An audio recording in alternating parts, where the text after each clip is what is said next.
Hello, kindergartners. We're doing ELA. We are readers. Retell Harry the Dirty Dog.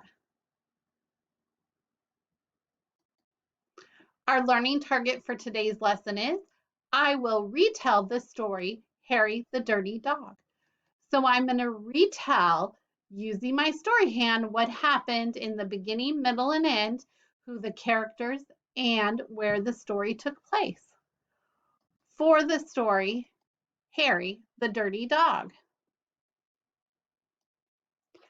Our success criteria for today's lesson is I can draw or write what happened in the beginning, middle, and end of Harry the Dirty Dog.